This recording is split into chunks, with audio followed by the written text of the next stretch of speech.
Yo. We're live. We're live. It's already at 16 seconds. Welcome to episode 36 of the Slabbed podcast, where the grades matter, there are no rules. How you doing tonight, Professor? Fantastic. I'm fantastic other than being sad about missing CollectCon. I know there was a lot of cool people there, a couple of dingleberries, but a lot of really cool people that I really wish I could have spent some time with. So we'll get there. Hopefully, I hear there's some excitement next year with CollectCon Orlando early in the year, and then maybe something in the summer happening in Orlando. So that sounds exciting. We'll see. We'll see who comes. See who I can get some FaceTime with. So that'll be exciting. What about you? You've had a busy weekend. Yeah, man, it was pretty good. I'm looking forward to talking about it, getting into it. There was another con by you this weekend, wasn't there? Yep, I was all set up, ready to go. Had my ticket, and surprise, I got sick that morning, and I was like sick. So I didn't get out of bed till like lunchtime, and I missed it. We already had plans for Sunday with the family, so that wasn't going to happen. So I missed out, but it wasn't a super big one. You know, I didn't get to bump into Pool Father and Ben, and there's a couple of people there I didn't get to see, unfortunately, but I'll see him again. They're local, so. Pokey Stone, I know. I think I saw he had said you had stood him up. Yeah, I was messaging with him, and I felt crappy about the whole thing. But I literally felt crappy too. So there just wasn't much getting around it. Yeah, the way it goes. So last week's spicy topic. Let's jump into that. So of course I won again. I had said 95% of time spent on Discord is useless. Could not agree more. Whoever said that, it's effing genius. Like, so literally in the last 24 hours, I uninstalled TikTok. And TikTok's not Discord, but I'm just talking about wasting time. I installed TikTok a year and a half ago, maybe something like that. It's a cool app, but you find yourself when I go take a dump or if I go do anything where I could just sit there for 2 seconds, or if I'm sitting at the car, waiting in a parking lot, I'll flip it on, I found myself today, like going to find the app. Oh, it's not there. Ooh, that's cool. I'll just go on Instagram instead. It's a little less clean BS going on there. Still kind of BS stuff, but we humans have problems. But Discord was my spicy topic, and man, I love Oak's Discord. It is an amazing place. I love a lot of the Discords. They're pretty awesome. Well redeemed. They are very cool. Awesome people, awesome conversation. But I tell you, I knew the butt was coming. I was waiting for the butt. I get caught myself. It's probably a me problem. Maybe other people have, and I'll look forward to hearing what you have to say about it. Self-control is a problem. Getting sucked into the conversation. There's 27 people in voice. I want to hop in. I want to listen in. What are we talking about? It's awesome sense of community. I wish I had I need to do office hours in myself. Like I shouldn't be messing with it probably at all during work, which I really don't, but there's a little bit of time there between work and like late night. So I just need to throttle back myself. It's a little bit of self-control there. Start making memes and all this other crap. Take some time away, but man, I freaking love making memes and jokes and stuff like that. It's built into my bones. So Discord has been a huge outlet for me, memeing on people, getting memed on a lot myself. But yeah, Discord, I haven't uninstalled it. I need to mute more channels because I don't have a lot of things muted. But I found myself I muted Professor Oak Discord for 1 week when I was on vacation or something, and didn't check it the whole week. It's good. Just because I didn't get a notification, didn't feel the urge. Like I was like, oh man, I forgot about Discord almost. Like it just wasn't in the thought to just go on Discord and see what was going on. It's the notification that's kicked me in the balls. So I don't know. I'm not uninstalling it right now. I'm chilling, but I definitely need to figure out my notification settings and everything like that to see what I want to do with it. What do you think about it? I think what you kind of got into at the end there was maybe a bit of a deeper problem than what the spice topic might originally have been in my head. For me, I think honestly, probably right. Like most of the time is useless in terms of what are you getting from it? Is there a use? Like literally, is it useless or is there a use for it? A lot of it, probably not. Some of it, you know, clicking, looking, reading, moving on, clicking, reading, moving on. I don't use it while I'm working, but because I just don't have the capacity to. But I have dogs, so sometimes if I let the dogs out, you know, on the yard, you know, every 2-3 hours, I'll check it, I'll look, I'll see, you know, what's going on, that kind of thing. I don't have many notifications turned on, and I think that's part of like what's healthy for me. So I think everyone needs to, with this comment, you need to figure out like where's your 95% lie and where's your healthy 5%. Because for me, how I keep it healthy is I only have notifications for the ones that I want to come to me and I want to be notified of. And the ones that I want to actively look at and research and read myself, I don't have notifications. And when I have free time, that's when I do it. I go to it when I have the actual time rather than it coming in on my time. Yeah. And I think that's very difficult with the 95% thing for me to like calculate that, because it's more so like I would say a large chunk of my time percentage wise is very useful and I use it during that time. But I guess what I'm saying is like if I'm doing it at the right time, you know, I'm optimizing it, then it is good use of my time.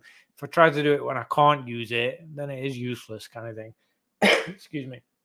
So everyone just needs to figure out where that lies. Like, you know, are you self-employed? Are you working at home? Are you at work? Is it impeding on relationships, on eating, sleeping, that kind of stuff? You know, you're not getting stuff done. Don't want to make it unhealthy, but make the most of it. Enjoy it when you can. When you do have that time, get involved. Like, I love reading people's messages and funny pictures and memes, and I love exploring new people's videos. You know, there's a channel in my Discord that people can literally post the content they're making. I've discovered new content through that almost daily. Like I see videos and then it shoots me over to YouTube or wherever, and I can subscribe and turn on notifications for those people.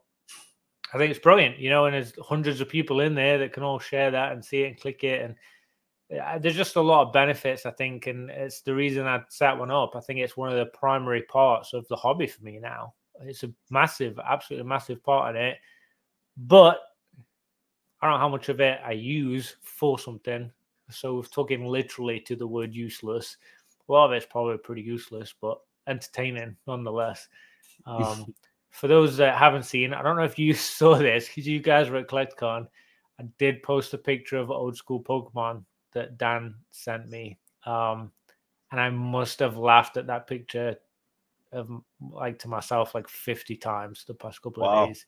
So have you seen that yet? No, I don't think I have. When you scroll back in the chat and find it, whoo, you'll laugh your head off. That's one of the funniest things I think I've ever posted. Was he clothed? No comment. No comment. Dang. I don't want us to get shut down on YouTube, but yeah, it's funny. It's funny. So that's good. No. Yeah, so it's all love. It's Discord is what it is. I love that you turn off notifications and turn on notifications for YouTube to replace it. Yeah, I've done a mixture of stuff. I think what's also interesting is obviously I was talking a lot about my Discord there, but I've found new Discords where I've discovered new cards or new comics or new hobbies, like Mason's Cardinal Gaming Discord. I've learned about like literal games, like cartridges and consoles and stuff. I learned some stuff in there about that, and some of the play in chat. Like I read through when they're talking about play, like some of the plays and some of the stuff to do. Like it's just interesting. I don't know how much of it I'll ever use, but I find that stuff entertaining. And Swami's got his Marvel Discord. I'm in there, and I'm learning about Marvel cards and some of the other non-sport stuff, Star Wars and such. There's a few that I'm in, and I do find them. Sports Card Anonymous, he has an awesome one. Neo Cards and Comics. There's a couple of sports guys that I've learned a lot about sports too. So for me, it's almost like an educational piece, like a real life in the moment education about stuff that's happening. And I can ask a question at any time. Like there's very few formats of hobbies where you can do that. Like if you're a fisherman and you're learning how to fish, you need to be next to another fisherman, really, in that sense, to get such an immediate response. So Discord, I think, I'm not surprised how well it's doing, how much engagement there is in there. It's fantastic. I can speak to a lot of positives. Yeah. So, yeah, but a good comment. I think it was, I don't think we've really talked about Discord as what it is before, like our use of it. So I'm glad you brought that up. That was a good comment for sure. Next week's spicy topic. You ready? I'm gonna let you go first this week since I keep winning. Thank you. I appreciate that. I did remember winning once back in the day. It's been a little while now. Wow. Different age. I was gonna say I did my expenses over the weekend, and I think on the 95% mark that we just used last week, I would say that 95% of us are net negative in this hobby.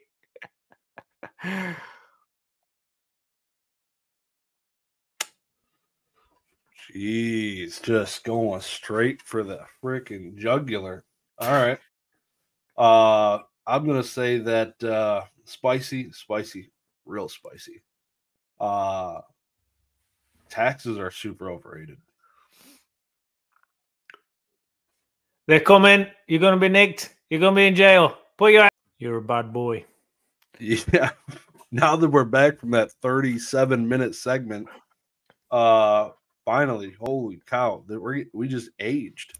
No, that was impressive. You like pulled that hat right out of your ass. That was pretty good. You're like, 1 second. Boop. Yeah, so that was my spicy topic. Please, down below, everybody drop spicy topics. Actually, next week we're going to be going through them, answering a bunch of them. So the most liked ones will be discussed. Drop the sauce down there, boys and girls. Let's go. One time. This is the time to do it. We're just discussing it next week. We also have more magnets. I'll be sending those out. So get your spicy topic in there. If you haven't already won one, get involved too. Don't be scared. Just add one. Could be whatever you want to talk about. Yep. Slang. Anything. Yeah. You want me to go first? I got mine ready. Go for it. I've got a couple in mind, but you can go first. So those of you who are just tuning in for the first time, welcome to the three of you. We usually every week will go through, not every week, the past month or so, a little over a month. We're giving each other a UK slang. He's giving me something from the UK. I'm giving him like a sports term or an American slang. But this time I'm going sports, going golf. You're a golfer, big golfer. So the term, it's called albatross. What is an albatross in golf? Is it 3 under par? Boom. I got one. Got it. My God. Double eagle, 3 under par. Yes. You got birdie, eagle, albatross, right? Yeah. I'm proud of you. I wasn't 100%, but I thought it was. I do actually play golf. I'm not very good. I'm one of those casual play for fun for the past 20 years and never got any better any time that I went. So, yeah, I'm not pro at it, but I'm self-aware enough to know that, and it's fun. So yeah, I'm glad I got one. That's good. Hell yeah. See, now I got to get an easy one. Yeah. All right. Let me think of an easy one then. This one's a little tricky. I was gonna do. Odds are it's about tea because you're 2 for 2 on that. So Actually, I got away from tea. This is. Do I have to give you a clue? I forget if we did that. I mean, if yeah, well, just give me what it is and we'll go from there. Apples and pears.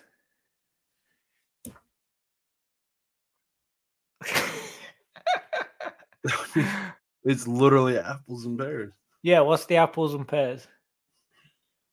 Like when I hear that, the way you say it sounds like the birds and the bees. But I don't know what the F that means either. Apples and pears. Birds and means I could tell you what that one means. What? I don't think there's kids listening. I think it's sex. Oh yeah, that's right. That's right. Yeah. Yep. Is that an American thing? I don't even know. I don't know. I think it's just the apples and pears. Human thing. That's yeah, like that's like me coming to you and saying, "What is a boat?"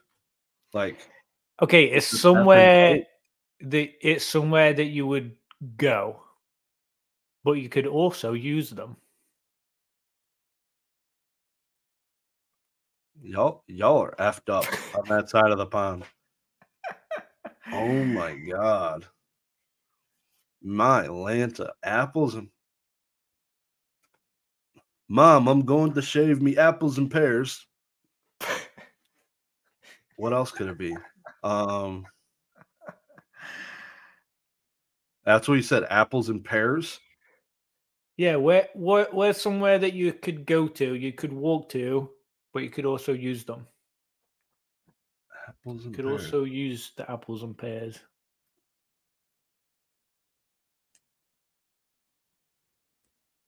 No shot. No. The Lawnmower Academy. I have no effing clue. Zero. Can I give you another clue, or do you just want to answer? Yeah, sure. Okay. You could use them on the way to bed.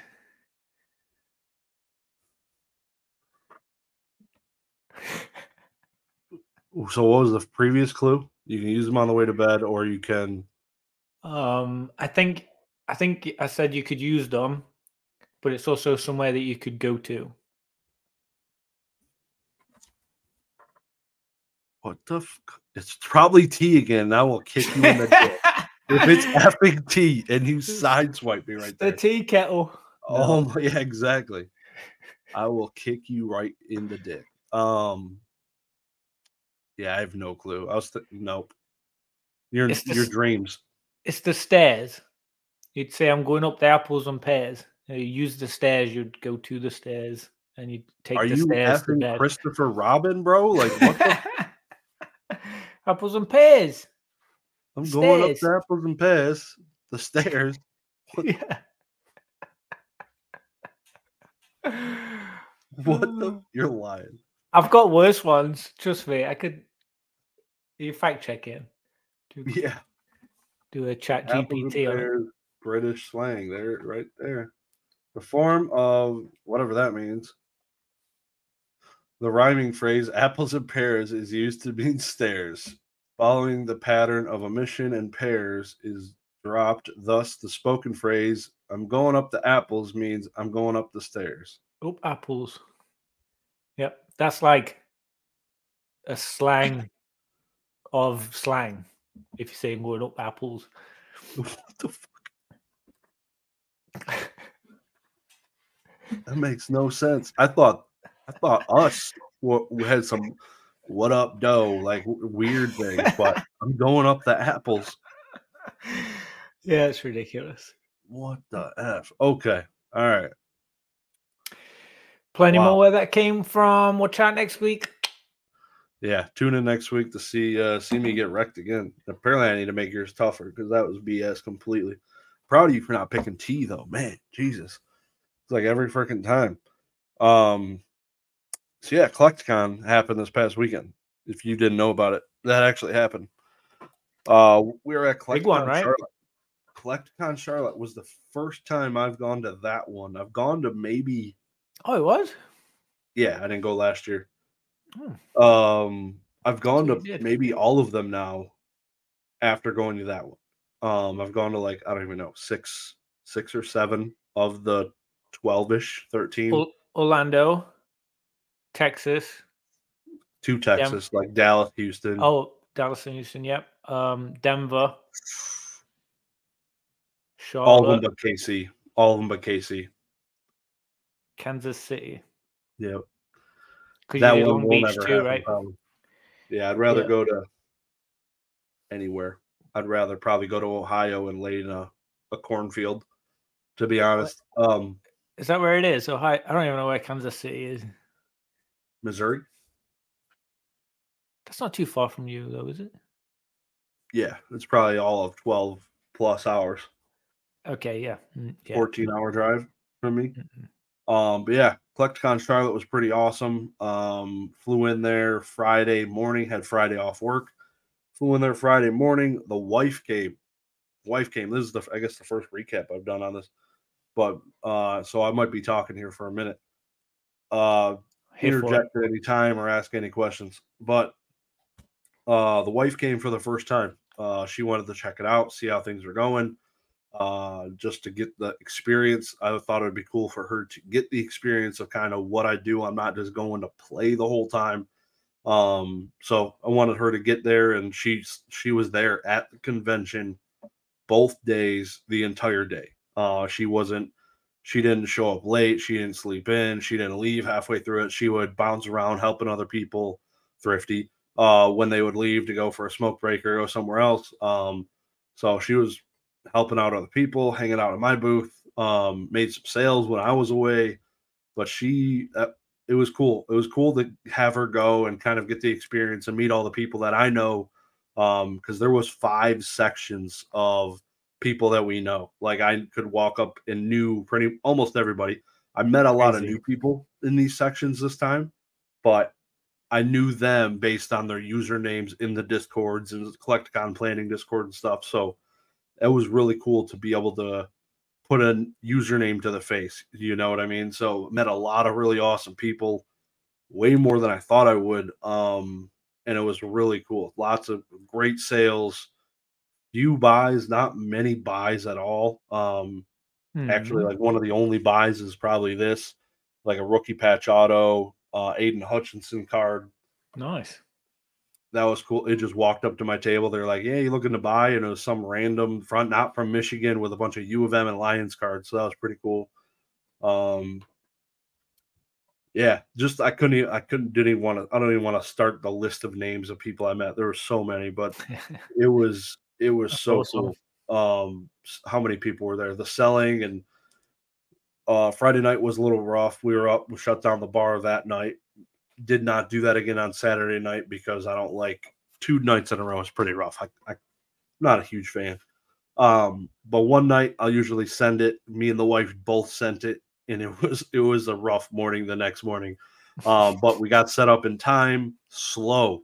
It was pretty slow. Like the process for them, it was the slowest ever. Like just so people out there, at 9 a.m. they let the VIPs in. So the VIPs are the people who paid premium to get in early. That was the slowest VIP time that I've ever seen. Wow. Maybe one sale, but I maybe had like 1 or 2 people walk by the booth. It was pretty slow. And it was just and then I saw pictures. The line was like wrapped around the building. The venue was probably the smallest of any of the venues I've been to, including Long Beach. Long Beach was pretty tiny last year. But the venue was pretty small, and later on it picked up. It picked up pretty good, whereas where the sales started flowing and stuff like that. So to describe my booth, I had a bunch of graded cards, primarily vintage.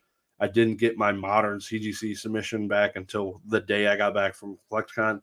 But primarily vintage Yu-Gi-Oh, Pokemon. I had singles with Pokemon, modern Pokemon, vintage Pokemon, Lorcana, stuff like that. Some sealed, a couple Lorcana boxes, a Yu-Gi-Oh box, and Lorcana.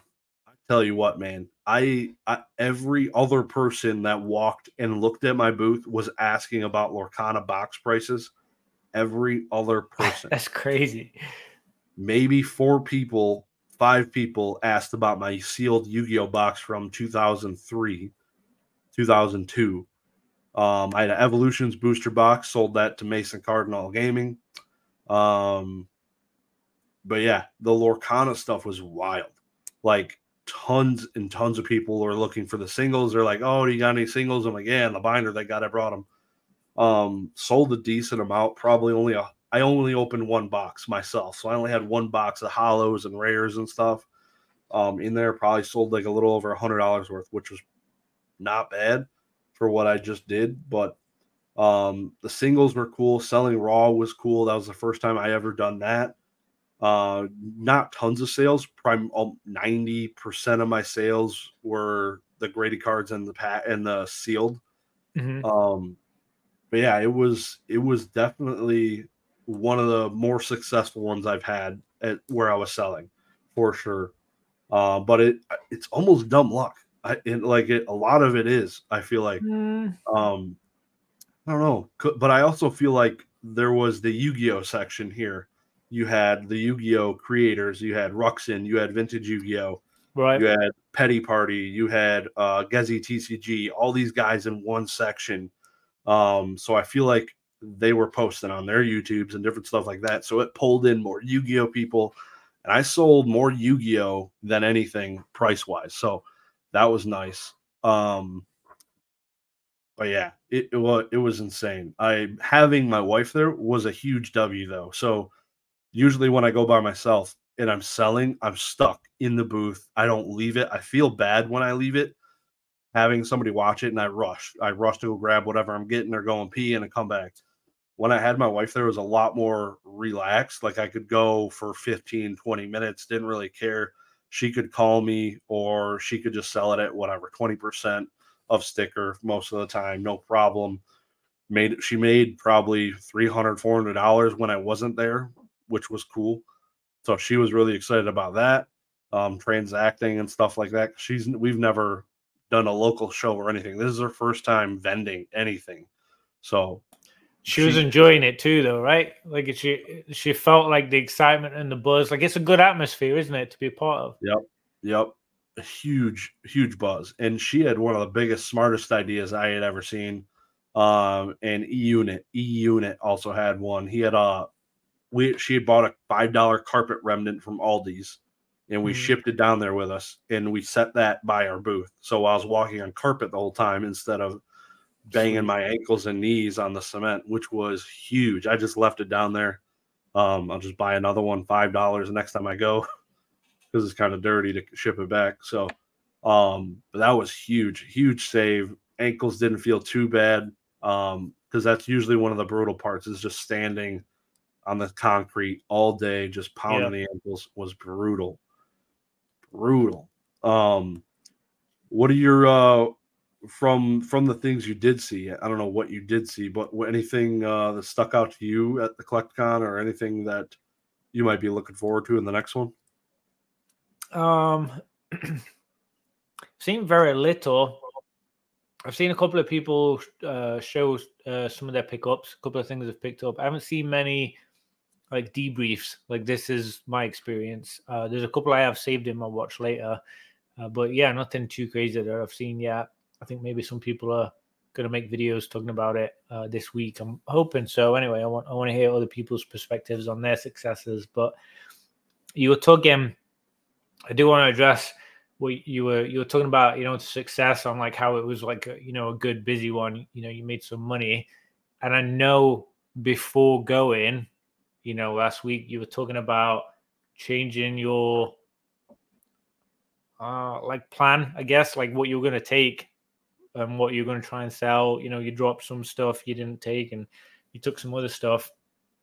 It sounds like that paid off. I mean, you're talking about being lucky, but you made an effort to change tactics and it sounded like it paid off. So I think you're somewhat part of it. Like kudos, pats on the back for that. But also, I guess being surrounded by all those people, there were probably a lot of people going to that area. You know, those 5 sections you were talking about, I'm guessing you had a bit of hype around that area with a lot of cool slabs and cool vendors there, right? Like that must have played a part of it, the atmosphere of that little location. Yeah, no, it definitely helped. Yeah, there was people doing buyouts. Those of you who don't know what that is, it's basically a streamer, content creator going around buying a bunch of generally modern slabs at 70, 65%, whatever you end up dealing with them. Those slabs so that they could flip them on their channel or whatever, on their whatnot or their drip channel for profit. And my booth has never been one to get buyouts because generally the price is like medium price range around 140. Like it's not the $20 to $100 slab most of the time. I might have a few, but I'm not getting bought out. And on that whole discussion, the buyouts and all that, my recommendation to everybody out there that does like getting buyouts and stuff like that is like start saving these guys business cards, because you don't need to travel to CollectCon to get buyouts. You could email, Instagram message, like save the hundreds of dollars of travel and hotel fare. I know it's fun, but if you ever just want to make some money, like you can slide into some people's DMs and sell them some slabs. Like they're not just at CollectCon buying. Especially at some of the prices people sell buyouts at, like you probably might be able to negotiate a bit more too. It might be easier via text rather than a little bit of that pressure in person, you know?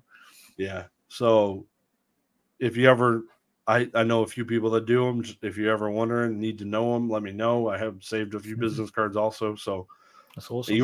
Even our local old school Pokemon's probably doing some version of them, depending on the slab, because he does so many eBay live streams and stuff like that now. So, it's all around us. Did he get to do much buy-in? I know he was like joking around about it, but I'm sure he bought. Yeah, I know he bought some. He definitely was buying, because I know he bought like a Shadowless set from Charlie Herlocker and some other stuff. But yeah, his section was on the other side of the room. I barely even saw those people, except for when I walked over there, because apparently all their legs are broken. They didn't feel like walking to our sections. But yeah, no, it's a lot of people were doing buyouts, getting bought out, because a lot of people did the right thing, probably having the $20 to $100 slabs, right. Modern, ultra modern, Japanese, English. So that stuff is the most liquid. Like when people can pick through $40, $30 bins to get a graded card, it's kind of cool. It's the meat and potato of the hobby, right? It's like what the masses need and want for their collection, their hobbies, their pieces. So it makes sense. Yeah, versus I had like a sub $40 bin, but it was like all Shadowless starter Pokemon, and all of them were like not mint, because mint ones would be much more than $40 most of the time. Right. They were like CGC 8s to like 6s, and they range from like $10 to like $25, $30. So it was niche. Like not a lot of people want to go buy a CGC 7.5 Bulbasaur, even though it's Shadowless. A bunch of people did, sold a bunch, but I still keep pitting myself into some niche pockets when I go to CollectCons, even though this was like I said, one of the more successful ones. I brought a graded video game, zero interest in that. One or two people asked to look at it, and it was a Super Mario Brothers 3 graded, like S tier graded video game, not expensive. It was like it's only an 8.0. It's only like $1,000 game. It's not like a $20,000 Mario. Of course, people wouldn't even blink an eye at it, but I thought more people would at least be interested in looking at it. Obviously, it added a little more depth to the booth. Having just a flat booth is not always great. I like having a little bit of, I have to bring a shelf, and then I set things on top of the shelf, so it's a little bit more three-dimensional. I like that. The video game adds that a lot, makes it a little bit taller, something to look at. I love bringing stuff like that, video games, the boxes, just something a little more than just the slabs is good. Yeah, I think it sets like the tone for the area too. Like I know there were some tables I looked at, and I don't know, it's like they had different atmospheres to the ones next to them just because of what there was and the display and stuff. So yeah, I'm sure that helps people feel a bit more comfortable. Like there's other things to look at, keep your interest, and things you maybe haven't seen. But was there any surprises of stuff that you heard from other people on things doing really well or maybe not so well? Like, I'm sure it wasn't easy to talk about that kind of stuff with it being busy, but yeah, the Unagaba EV cards, everyone had them, and they were selling pretty good, around $45 on average, I'd say. So those were doing really well. I sold one of my Lorcana boxes. Again, those were like that game is insane. The number of people interested in it. And sold one of those for $375, which is below TCG low right now. And I tried selling the last one at the same price, and nobody was like, it was really strange. They're like, oh, that much? That's really high. I can get like 4 of them for like $200. People were telling me, I'm like, you're smoking effing dust. Like I would buy all of those right now. Like they're selling for $400. But okay. It was interesting. But yeah, the interest in Lorcana was crazy.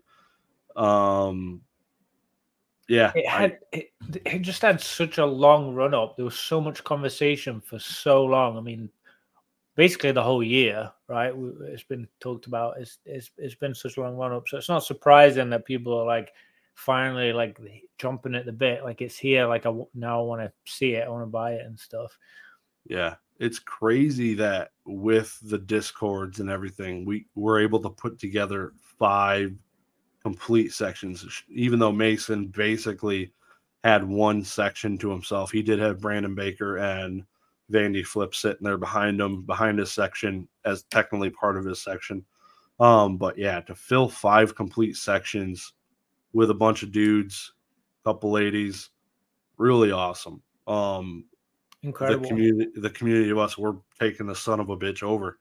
It's going to be 6 by 7 by next year. It's going to be crazy. Like, it ain't gonna get smaller. Like all of us still producing content, shouting out that Discord, the Masons, the Dans, the old school, like just PK, all of us, everybody, all of us making content, bringing in other people that are making content. They're gonna make content. They're gonna be pulling in more people. Like we're gonna have our own freaking convention in the next 2 years. It's crazy. Love it. It's crazy how much it's growing, and CollectCon's only been around for 3 years ish. So, sky's the limit. I'm hoping they don't make too many CollectCons where it burns it out. Because right now, like there's 1 in 3 weeks. No shot. Not going to that. Not going to the Houston one. Probably if I did, not selling, I'd be going to buy because it's a good opportunity to buy raw cards and stuff like that. Might be a good opportunity to go buy 151, possibly. That could be another play. Yep, good point. Yep. So keeping my ear to the ground on that. But yeah, my next one would probably be Orlando. I'll have some more submission returns back, some more modern stuff, and that'll be good. But yeah, CollectCon's a banger, dude. Thoroughly enjoy it. Next year, CollectCon card party in June in Orlando. What are you doing? You going to everything? You going to it all? I'd like to go to both of them if I could. Yeah. Yeah. I think that'd be fantastic. Yeah. A lot of people missed you at the CollectCon, man. A lot of people. Wish you were able to make it. It was a lot. We're like, where's Oak, man? I'm like, sorry, I didn't put him in my pocket and bring him here. I wish I drove by his house on the way here. Like attached to the hip, right? Yeah. I mean, yeah, it was tough. It felt very similar to when you guys were all at Denver, hanging out with Swami in his house and stuff. Like it was a very similar feeling for me, like a sadness not being there and being part of it. The FOMO feeling too, but also excited at the thought of you guys all getting together and having fun. Like, I like the idea of that. I think it's just my hospitality nature. I just I like that part of it, the idea of you guys all having fun together and having a good time. So I was happy about it in that sense. Yeah, but yeah, like Friday night at the bar, there was about 25 of us. Oh geez, yeah. It was insane. I felt bad at one point, but it was good because we didn't have a waitress. Like, it was all self-serve. You go to the bar, get your drink, leave the bar. So it was easier on them. But yeah, we had about 25 people in between, like, the darts area. Some people were playing. I don't even remember what the name of that game is. Wow, drawing a blank. Bocce ball. Yeah, it was pretty cool. It was cool little hangout area. No fights, no issues. Pretty close. I saw a couple dudes cussing at each other, calling each other pussies. Oh geez.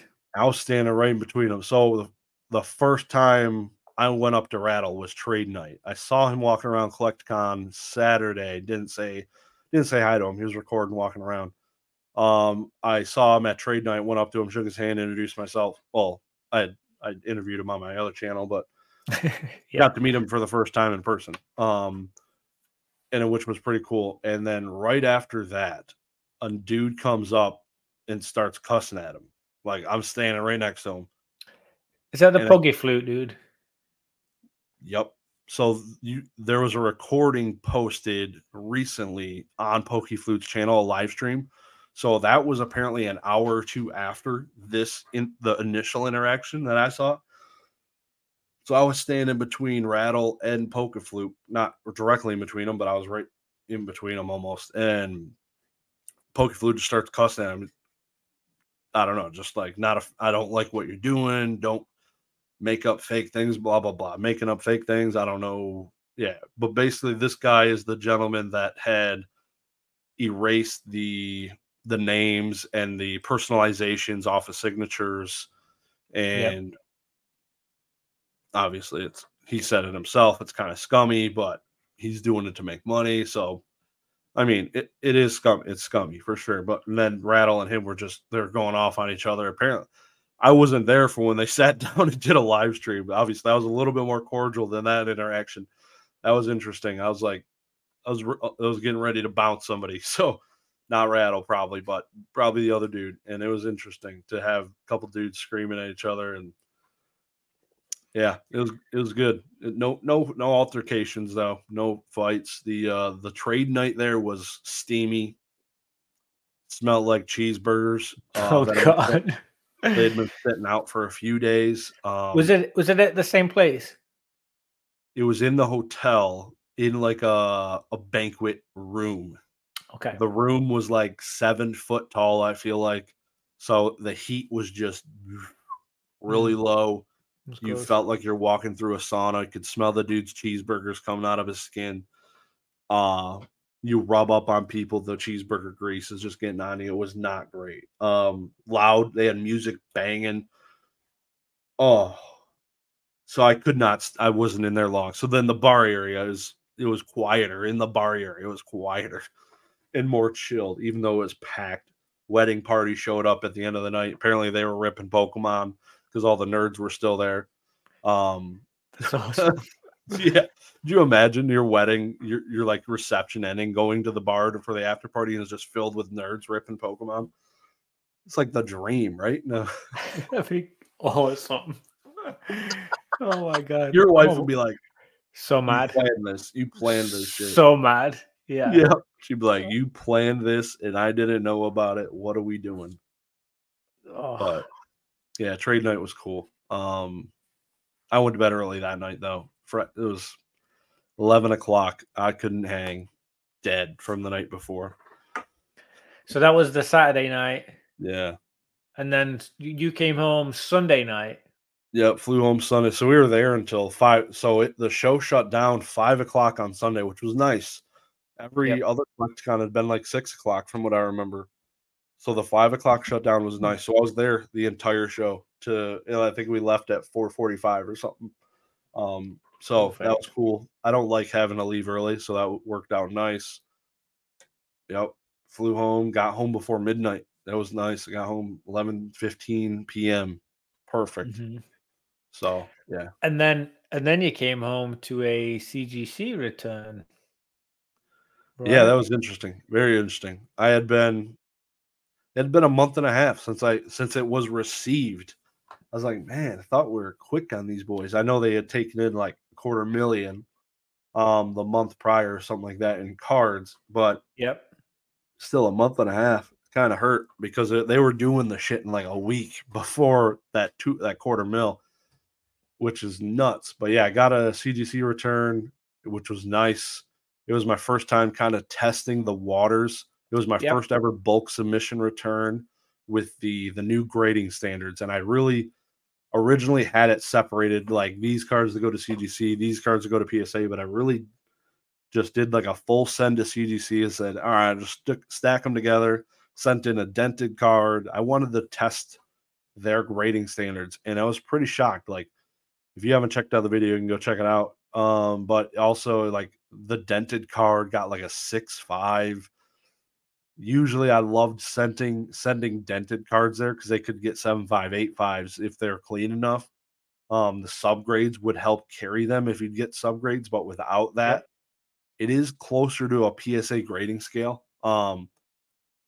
For that sense, but as far as everything else, I had some vintage cards I got they got higher grades than I expected. So, um, in all, How it was pretty good. how would you describe that return? Like, if you had to describe it in a sentence to someone that hadn't seen it. Like the cards are just Yeah, the grades that you got back. Just the pretty general overall, like, how would you describe that video? pretty damn good with some random shit. Like the Gary I the Snail, they effed me. That should not have got a 9. I was pissed. I was the most pissed probably about that card. I honestly, it felt like a bit of a roller coaster for me watching it. I felt that was Yeah. one of the very first videos that I can think of that made me feel a little bit anxious. Like, I felt a little Yeah. bit anxious watching it because I was like, I don't know what's going on. Like, it was Yeah. almost like confusing, but like excited, but then like so disappointed, and then confused again. And I was like all over the place. And I was like, I started to like I could like feel a response in my body, almost like a bit of anxiety. And I'm not an anxious person, but seeing that, I was like, I don't know how I'd describe it. And that's why I was curious, like, if you had a thought. There was some really, really like best of the best grades and some of the stuff that I saw in there. And then there was somewhere I was like, what the hell is going on? It was Yeah. so It random. It just felt all over the place. And I don't know, is that the new scale? Is that CGC? Was it the cards? What, like, I just had so many questions and like so many things that aren't going to get answered. It kind of felt a little all over the place, randomized, kind of. Yeah, the cards I sent were pretty random, like vintage Pokemon, Hmm. ultra modern Pokemon, some Pokemon from 2010, Yu-Gi-Oh cards from 2002, Lord of the Rings cards from 1995, like Different uh languages, even. 1990 Mickey card, like like I was all over the place with that submission. So I get why there was completely random grades, like there was completely different cards. But yeah, some of it was random. Some of the like that ultra modern Weedle card that looked mint as F got an 8.5. It was like a alt. I should have just put meme on the back of it for the inscription or whatever. But it literally got an 8.5, which was hilarious. I saw that was like the first card I think I did. I'm like, this is going to be the worst return I've ever had in my life. Starting with a common Weedle getting an 8.5, like I thought I was going to be the most punished. Even after that 500 card PSA submission I got, that was going to be the worst quality of life day I've had in a while. But it ended up decent. Like the vintage cards, like I said, were probably a little bit above what I expected. Like I got a decent amount of 9s. I got a freaking 10 on the Club Fable, Jungle first edition, which was insane. Purchased raw from Baseball Card Exchange. Like that's nuts. Stuff like that. Yeah. Yes, some of that stuff is crazy. So looking the ultra modern cooked, like the alt arts, all of those did so well.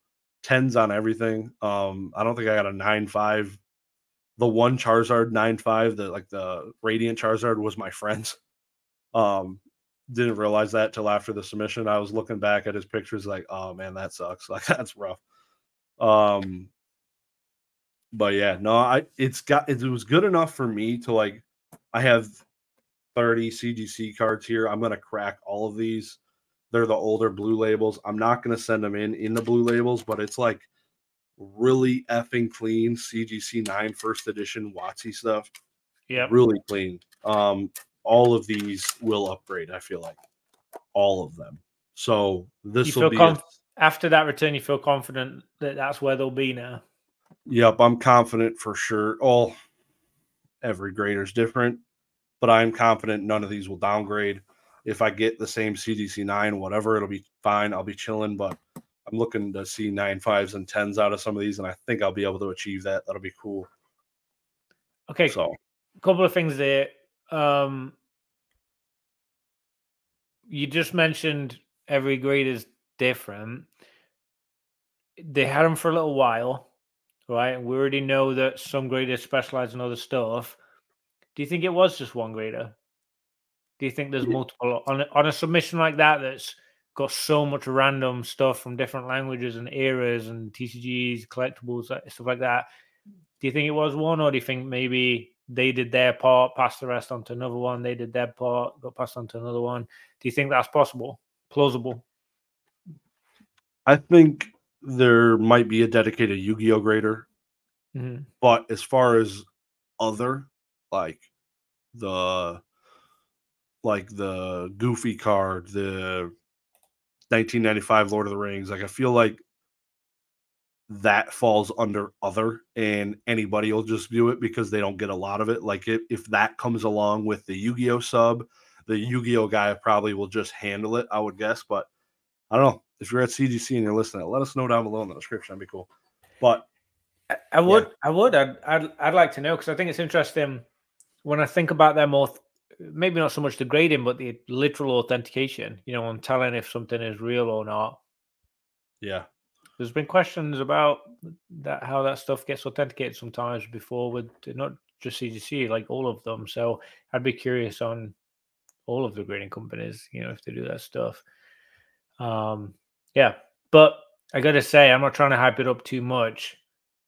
I think that's the first ever return video where I literally couldn't stop looking. I just couldn't take my eyes off the screen. I was like, what's going to happen next? It was almost like a thriller movie. Like, is it going to be something exciting? Is it going to be something terrible? Is it like, what even card is it going to be? Like, that was part of it. Like you're saying, all the random stuff. I'm like, what's going to be next? Like, is he going to start grading Formula One or something? Like, yeah, like I literally had no idea. No idea what's going to come next and what grade is going to be or anything. That was wild. Really was a wild one. So I'm glad you did that. I'm glad you jumped on it so fast and shot that, because that is a fun one. And if you guys haven't seen it, head over to in the description.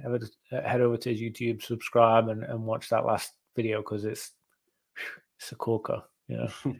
That if that Weedle wasn't a gift, that thing definitely would have got hand cracked right on stream. Like I was pissed. It would have happened. Yeah, you did that little snap thing not long ago, didn't you? That made me laugh. I would have full sent that Weedle to heaven. It was pretty close to going. Back to the Pokeball. I need a Pokemon Center, that's for sure. Yeah. So, well, I'm glad. I mean, when you said you felt it went pretty good. Like, I'm glad you feel good about it, even though there were some rough ones in there. You had some pretty amazing cards with some pretty. I don't want to do spoilers, but some pretty good grades in there. And I was like, whoa, like these are big hits. So I'm glad you feel good about it, because you should, you shouldn't let those few small, randoms make a difference. This is found out it's pop 1. There's only one unlimited 10.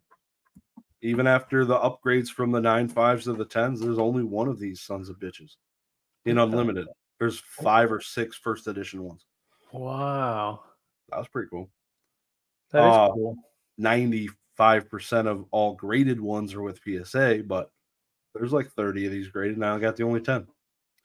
So that was cool. Didn't know that when I opened the submission. That is sweet. Was that a crack? Or was that a raw? Yeah, I think I cracked it out of SGC 9 slab. I feel like you showed me that before, so maybe that's what it was. SGC wrecked me on that one though. That whole sub was dark from SGC. That was not their normal for me, but yeah, crack. I love cracking slabs. It's fun. Very fun. That's why they're $9 a slab. TCG. Yeah, sorry, Earth. It is what it is. You got any graded submissions coming back?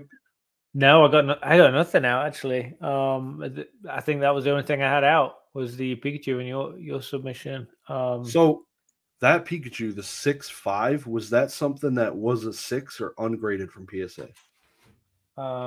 It was. I have the label right here. A 4. Oh shit! So man, it's got to have a bad ding somewhere or something. Josh, when you look at that card, it looks immaculate, right? There's no whitening in. There's no dents. There is. Oh, I already sent them back. I mean, literally, I could not find anything, even after I cracked it. Yeah. So I've seen it raw twice. I've seen it in the slab. I sent it to you. They give it 6.5. I don't know. I'm blind. I must have looked at that card 50 times. It's the most confusing card I've ever owned. Do you wear glasses? Glasses, magnifying glass with a flashlight, like full extreme. UV light. I have my UV. Yeah, my black light. I tried that on it. No marks. Honestly, I don't know. I can't figure it out. I feel like I'm missing something super obvious. I don't know if it's on. Is it inked or I literally I don't know. It's so I'm gonna get mad talking about it because it's so confusing. But 4 to a 6.5. I mean that's over a 50% upgrade, I guess. So there's third time's the charm. Third time. Maybe I shouldn't have sent it back to you already. I should have cracked it again for you. I'll send it to Tag. Let's do that. It has sharp corners. They will put it in a slab. I didn't think about it. $45. No, I'm joking. Such a cool card. It's so unique too. It deserves the beauty of a tag slab. Come on. Right. Yeah. Why not? S tier. S tier. So I opened English 151 already. Bad boy. And my boy B-Rad G Cards uploaded a video of us opening it on his YouTube. He did? I didn't see that. It was a short. Oh, okay. I don't know why shorts never come up for me. I think I have the settings wrong or something. Blocked his channel. I'll have to find it. I have all the videos come up for him, but I got the fancy Cosmo Hollow Energy. It's got 3 swirls on that boy. Holy moly, they are so obvious as well. They really stand out. The guy that the whatnot got, or I don't know if it was a whatnot. That was bad. Just put him in that category because he's selling 151 early. The dude, I don't know what his name is. The dude that sold us the packs. He came around. He's like, "Yeah, I'm not selling these at my booth because I know what Rattle's walking around." I was like, "Dude, Rattle's got these dudes running scared." I'm like, "Damn right." And then Brad just uploads the video off rip, just like I'm like, "All right, nice." Live into the open. Luckily, the video quality of his phone's really bad, and we can't see anything. But it's pretty cool. The print quality is cheeks. It's not great. I'm glad. I'm glad for a couple of reasons. Why? Because when you do get something and you hit a pristine 10, you sound like me. You're the pristine 10. Conditional rarity, baby. Let's go. Yeah. And how many is there? Honestly, like I think there's something to that with quality. I don't love it for myself, but if there's a card that you pull a really good card, and you do happen to get lucky and get good good quality, you know, good center and everything, sharp, everything's clean and tidy.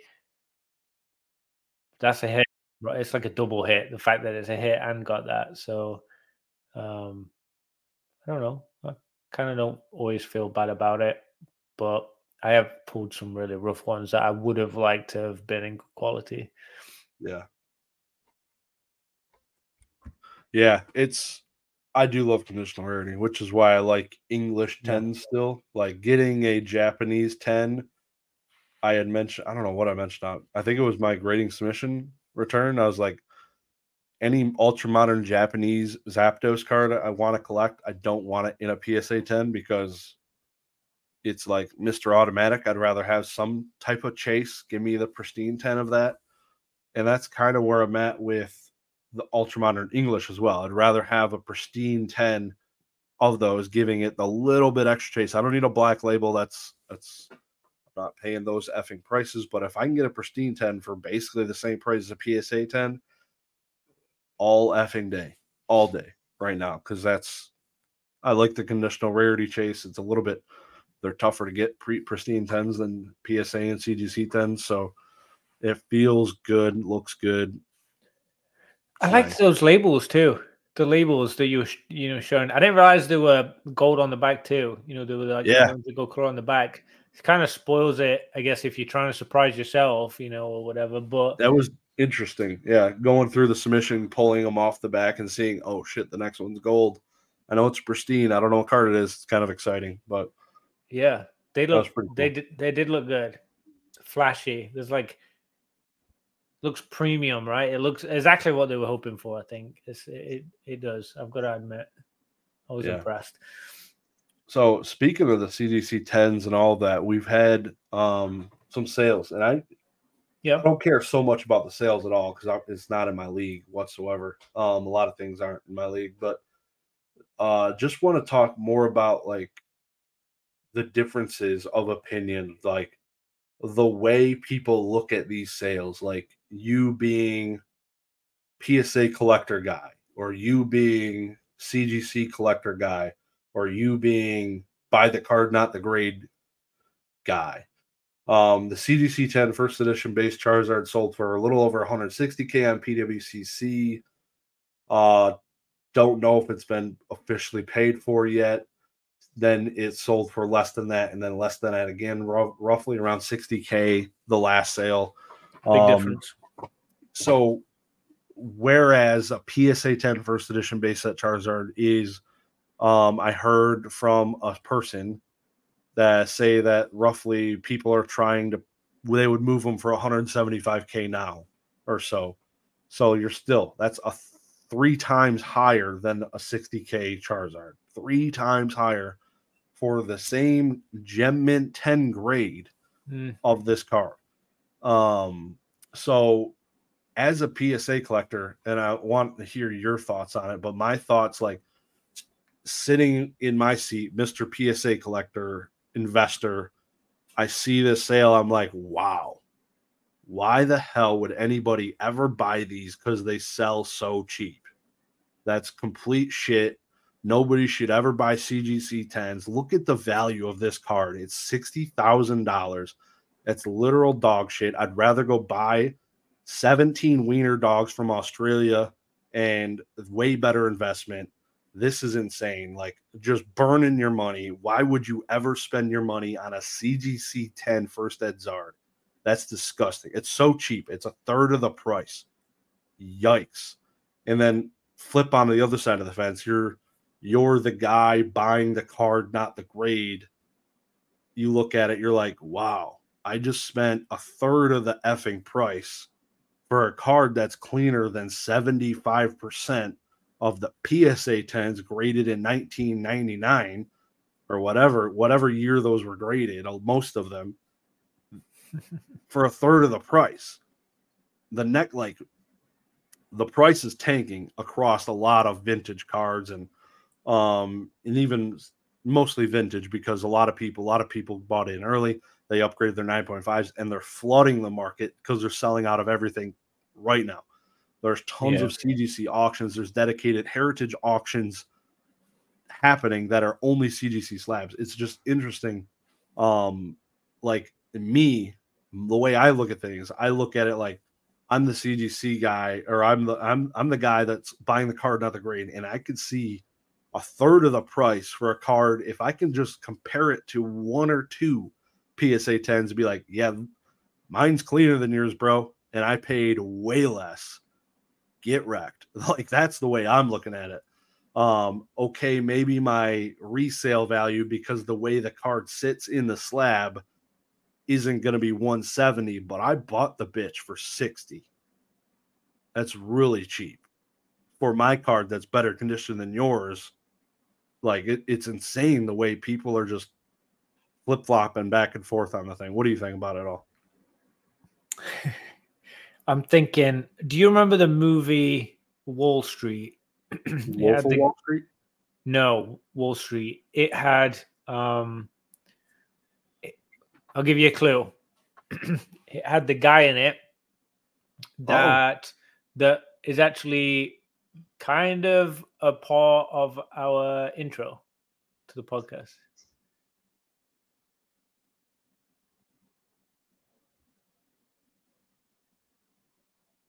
I don't know. You remember the card?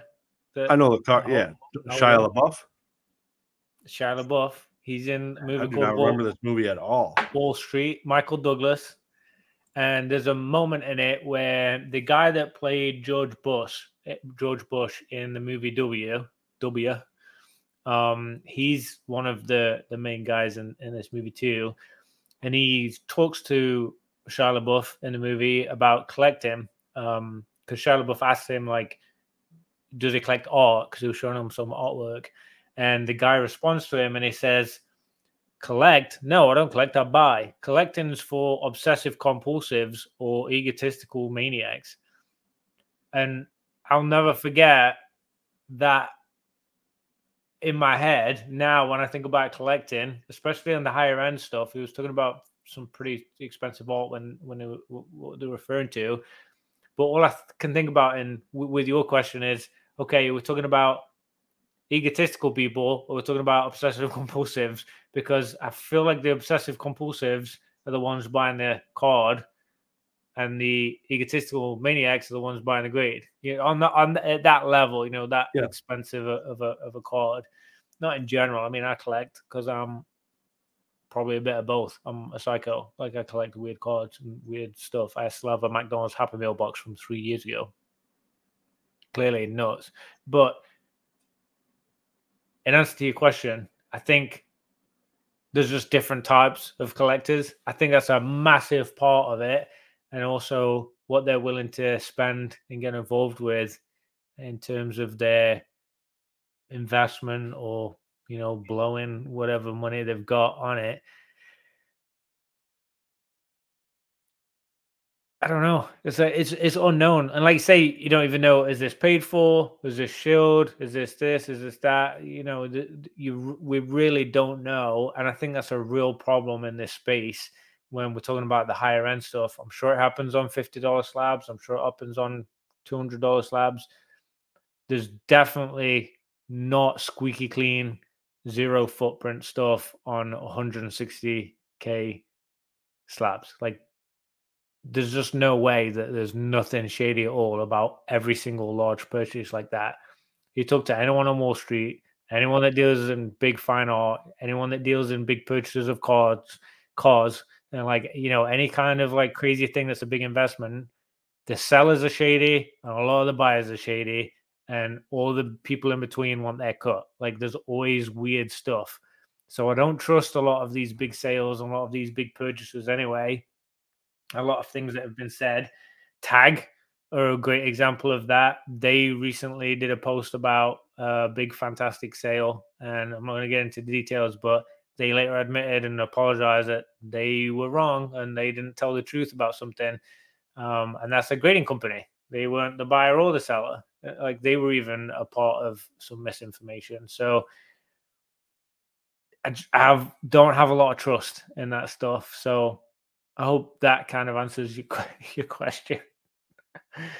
No, No. Did it make sense? Yeah, no, it did. Bit It of was a good. rant, but Yeah, no, it makes enough sense. But yeah, it's just crazy to me. it is. It's crazy. People are crazy. People are insane. Just buy the That's card, not the grade. Stick to the crazy basics. money. That's insane money, right? Insane, life changing for a lot of people. Crazy. Cardboard. Wall Street. You need to watch that movie. It's a good movie. I just looked it up. I feel like I've seen it. It would be the second time I've watched it. If I watched it again, I feel like I'd be surprised if you hadn't seen it. It was pretty popular back in the day. 2010, baby. I was in my prime. 19. Sheesh. 18. 18. Just moving out of mom's house. Mom and dad. Little baby, little whippersnapper. Good times. Good times. So back real quick, back to 151. Are you plan on doing a 151 complete set binder? I know that's it's gonna be a big thing about this set probably. Okay, so I tried it with Celebrations, right? I got the binder, started filling it. I got quite a lot of them in there, and some of them I just couldn't pull. And by the time I'd already spent time and money trying to pull them, the prices had gone up because I'd spent, I wasn't quick to do it. And some of the prices of cards went up, and then I got kind of like a little bit bored of it. So I didn't end up completing it. But I did order the box with the binder in for this. There is like one of the specialty boxes. Binder collection. Yeah, I did order that with optimistic hope that I would be able to do a full set in that binder. I think that would be really fun. And there's promos. Ordered the boxes with the different promos and stuff. So I'm excited for that. But yeah, I'm optimistic that I'll be able to. I don't know if I'll be able to get all of them right away. Maybe some trades or something. Maybe we could do that. If in the Discord or something. I don't know. What about you? Are you thinking you're going to go in on English? I wanted to do it with Japanese, and that didn't happen for reasons beyond my control. People canceling orders, U.S. sellers, but yeah, I'd like to, but ripping modern sucks, and it would be me that would rip the modern cards. I'd pull the Charizard SAR, and it would probably be mint, and I'd be like, I'm gonna grade it instead. So now I got to rip another one out of a pack, or got to buy one now. Like, even though that would help fund it, but yeah, it would. It'd be tough. I like the thought. Well, no, I probably would never do a Master Ball set version of it because that would be expensive. But yeah, I'm sad they didn't do something like that. I'm sad they didn't do that because this is. We have Cosmo Hollow Energies. They used to come in bundle packs. Like, you can buy a pack of 25 of Cosmo Hollow Energies. Like, who gives a shit? Weird. They look cool though. Yeah, apparently the dude said 1 in 20 packs, so it's not like that frequent. So it's something I could probably sell and make money on. But yeah, couple of bugs. Yeah, it's like all constantly getting wrecked. It's unfair, man. It's unfair. We don't get any of the cool shit at all. Like, it's insane the number of promos and different like sleeves and all this cool. Like, you would think they would just be like, okay, here's our portion. Let's just translate it, and here's the English one. But no, like, we got the people in Seattle sitting down. Ooh, yeah, let's bring back some energies. Like, dude, no. Who is in your ear telling you we need more effing energies? Stop it. Man, it's there's, I don't know, is it like sticking to the roots or something? They've made so much advancement in so many different areas, like the artworks and just some of the stuff they've done these past couple of years, which has been truly incredible. And then other stuff you're like, what? Like, we're still trying to make fetch happen there. We're still really doing that. Yep. And even the promos, like all the cool promos, like I saw a Pikachu, Charmander, Bulbasaur one, Cosmo hollows, like hollow borders on it. And we just got these Lorcana looking hollows. Like, bitch, give me the Cosmo standard hollows one time. Quit teasing me with promos. Yeah, it'll make it good. Like, give us another special delivery. Snorlax incoming. Hell yeah. That'd be.